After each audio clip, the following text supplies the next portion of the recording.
PKI itu nyata, PKI Gaya Baru, oleh Anton Permana dari Tanhana Dharma Manggarafa Institute. Di era Orde Lama, sebelum pemberontakan, PKI memainkan propaganda adu domba untuk menguras habis energi bangsa Indonesia, memanfaatkan tangan Soekarno selaku presiden, hingga lahirlah perang dengan DITI, PRRI, Parmesta, hingga Operasi Ganyang Malaysia. Padahal, sebelumnya, mereka semua adalah rekan-rekan seperjuangan Soekarno semasa perang merebut kemerdekaan. Tidak cukup di situ. Dengan fitnah sistematis Parpol Masyumi, HMI dibubarkan. Buya Hamka sebagai tokoh agama karismatik dipenjara tanpa pengadilan. Sampai pada puncaknya, 7 orang jenderal TNI nasionalis dibunuh. Setelah clear semua, yaitu tokoh kelompok yang dianggap akan menjadi batu sandungan disikat, barulah PKI ini melakukan kudeta, mengganti ideologi negara Pancasila dengan komunisme, atau yang kita kenal dengan Gerakan 30 September. Namun alhamdulillah, semua bisa ditumpas dengan sikap atas kekompakan TNI bersama masyarakat dan ulama.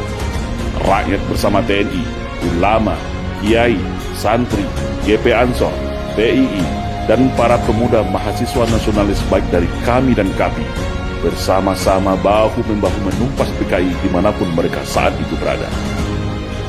Namun hari ini, mereka bangkit kembali dan sudah tampil di mana-mana.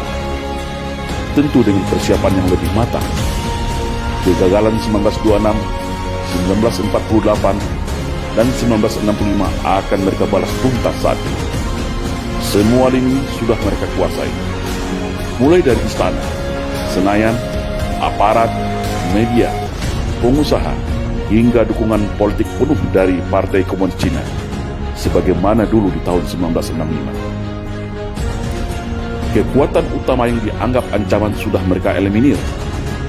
TNI sudah mereka lockdown melalui Undang-Undang Nomor 34 Tahun 2004 sehingga tidak berkutik lagi. Agama Islam sebagai mayoritas di negeri ini telah mereka nistakan dan framing seolah jahat menakutkan dengan isu radikalisme dan anti kebinekaan. Ulama vokal Habib Rizik Syihab juga sudah mereka isolasi. Ustadz Alfian Tanjung dan pakar dalam hal komunisme sudah selesai mereka penjarakan. Ormas Islam yang besar-besar sudah mereka susupi dan pecah belah. HTI mereka bubarkan. FPI menunggu waktu. PKA Cina sudah infiltrasi masuk dan menyebar di seluruh pelosok Nusantara. Kelompok liberal, Syiah, dan non-muslim radikal mereka rangkul, provokasi dan pelihara. Sudah mirip kan dengan 1965? Maka, bersiap-siagalah wahai umat Islam dan seluruh bangsa Indonesia yang masih ada merah putih serta Pancasila di dadanya. Satu langkah lagi, negeri ini akan berubah menjadi negara berhaluan komunis kalau kita semua lengah dan masih jadi pengecut. PKI hari ini adalah PKI Gaya Baru yang bangkit dari kuburnya. Komunisme Gaya Baru yang siap secara sistematis dan bertahap merubah Indonesia untuk berhaluan komunis. Hari ini mereka katakan negara tak butuh agama, cukup Pancasila saja. Setelah itu, bisa saja mereka bilang negara tak butuh Pancasila, cukup toleransi saja. Itulah siasat ala komunis, halus, sistematis, dan agitatif. Tidak ada kata mati dalam sebuah ideologi. Ibarat sawah dan ladang, ketika kemarau mungkin akan kering menjadi semak belukar. Tetapi ketika kembali disirami air, diberi pupuk, maka padi dan tanaman itu pun akan kembali tumbuh dengan subur. Dan hari ini, negara kita adalah surga bagi para anak-anak PKI. Jangan lengah, tetap waspada. Perkuat ketaatan keimanan kita kepada Allah Subhanahu wa Ta'ala. Perkuat kerukunan dan persatuan antar sesama. Karena ajaran komunisme tidak akan bisa hidup kalau rakyat Indonesia dekat dengan agama. Komunisme akan mati kalau kita sesama anak bangsa hidup rukun, saling toleransi, berdamai, dan bersatu tanpa membedakan sara. Karena fitnah adalah senjatanya PKI. Adu domba dan hasut menghasut adalah pisaunya PKI.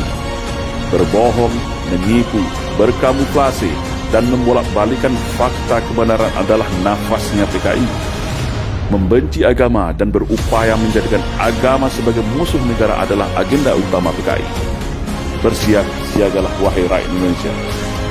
Mereka sudah ada di hadapan, di samping, di belakang, bahkan di sekeliling kita.